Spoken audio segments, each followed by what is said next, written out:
Good afternoon, everybody, and welcome to this week's Headmaster's blog.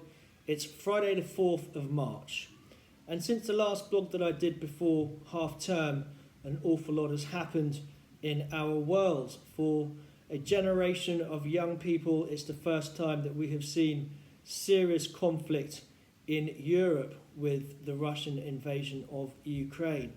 I've written a written termly blog about this subject, which you can access via the newsletter this week through a link or on our website.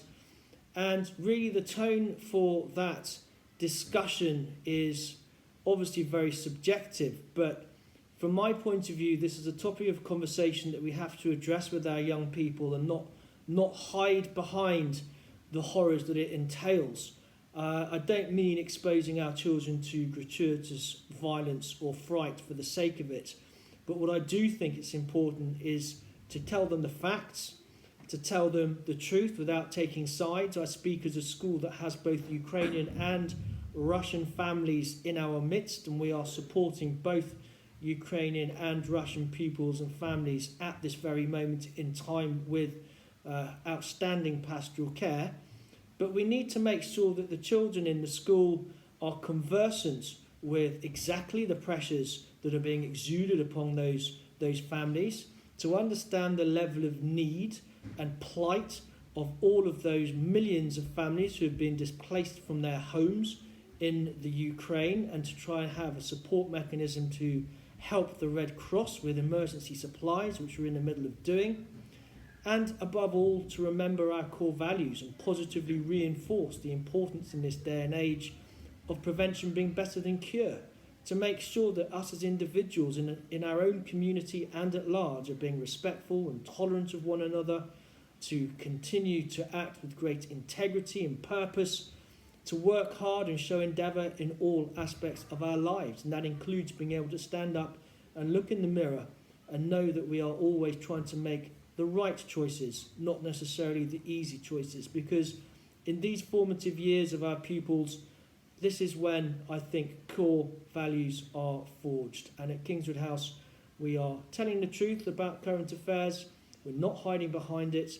We are trying to get the kids to understand and empathise both with Ukrainian and Russian families, and we are using it as a positive conversation to explain the currency and importance of our values, not just within our own four walls here at school, but in a global sense, because that is the only way that we're going to try and be able to circumnavigate this disaster through diplomatic means and try and make sure that it doesn't become any worse and that it's not replicated again in the future. Without any further ado, here are some dispatches for this week.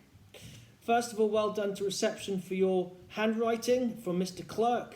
Well done to Beatrix for your classwork in maths last week from Mrs. Lambert. Well done to Gregory, remembering all of the tricky rules about writing direct speech from Miss Smith.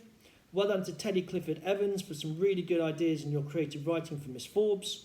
Freddie Latimer working hard on his prep from Miss Sumners. Well done from Mrs. Wraith for all of your Year 5 drawing and hauls of shells. Well done to from Mrs. Lindley to all of her Form and 6L about their upcoming assembly. Well done to Lily Rose, Henry Sher and Reese Bishop all received commendations from Mr. Clark for mathematics. Well done to Eddie Bishop for thinking critically and relating his learning to a real-life situation from Mr. Farmer.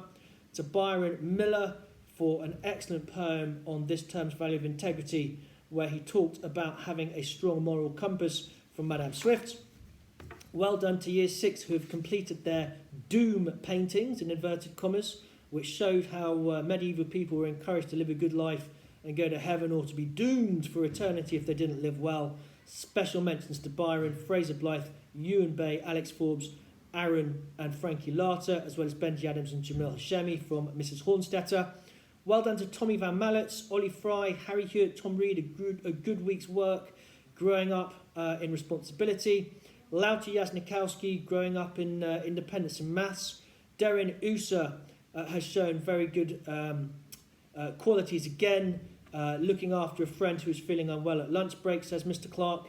James Dowling and Gabriel Clark, well done to you for your excellent newspaper review of Handel's Water Music from Miss Foster. Well done to Kishan, who has shown the Kingswood House way, says Miss Black. Freddie Taylor showing increased maturity, reports Miss Patel. And Akshita has made a wonderful start to her history studies at Kingswood House, reports Mrs. Hornstetter. Tristan Bush, Pippa Taylor and Freya Kruger, really good responsibility during prep from Miss Patel. Well done to Dan Giles, who's worked really hard on his drama and music, says Mrs. Hawley. To Jack Guiney for attempting to do his prep, even though he was away from the lesson, says Madame Swift. Alex Hayworth, who despite having an injury is still putting in 110% into his English classwork and prep, says Mrs. Bray. Miss Foster would like to commend Will Harverson for being super organised. And Sergio Aris-Hefield has made some really good class contributions at English, says Mr. March. Well done to all of ATEL from Mr. Lordy for your hard work with your exams. And I'm sure that Madame Taylor would like to say likewise to her form as well. Well done to Henry Trionar, working hard in Drama Club.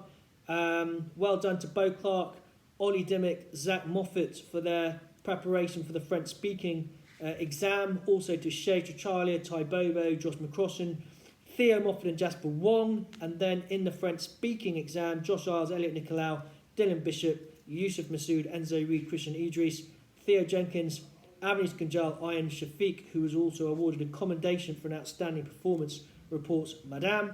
And in mathematics, well done to Sam Cowell, Ibrahim Mohammed, Connor Towers and Theo Walker, all of whom have done extra revision on memory for their assessments. Into the seniors, Owen Courtney has qualified for the English Gymnastics Championships. He's competing in the under-16s. Well done, Owen.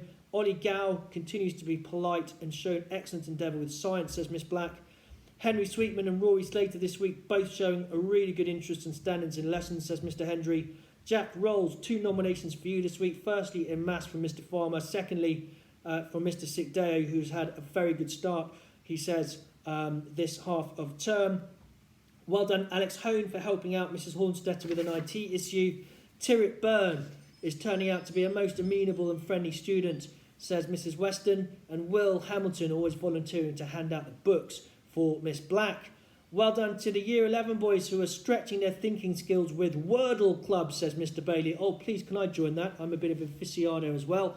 Angelo Cooper has received a great news and offer from one of his first choices of college. Well done, Angelo, says Miss Black. I think that must be Isha College. And Jack Bettman, really good work ethic in maths. Well done for Mr. Sideo. Mrs. Wraith would like to say well done to her form group for working hard without a fuss, really working towards their exams in the summer. Joe Offen, always on time with prep, says Mrs. Lindley. Well done to the Year 11s for their very mature approach during the sexual health talk last Friday from Dr. Sevenoaks, says Mr. Sikdeo. And Mr. Lordy finally would like to commend all of the rugby boys who got stuck in during a very wet, muddy and cold rugby session yesterday, but they gave it 110%, which is fantastic to hear. So in the newsletter this week, there's plenty to read about other than obviously the sad news and the philosophical approach I talked about earlier in respect to the Ukraine situation. We have reports on a very successful PTA quiz held last Friday, a really colourful array of costumes from World Book Day, which was yesterday. Very successful open morning this morning. We've had another 30 families look around the school and some wonderful comments again about our guides being such wonderful ambassadors for the school. We have started Lent, and lots of the children, and myself included, have tried to give up something and propagate deferred gratification, which is well known to help ensure future success later in life. So I'm trying to give up crisps of all things for the next 40 days, which will be a labour of love, especially with a gin and tonic. And we have our 4th tea and talk to look forward to on Monday with Mirinda Deprano. So I look forward to seeing girls and their families at that event on Monday. And in the meantime, I wish you all a super weekend.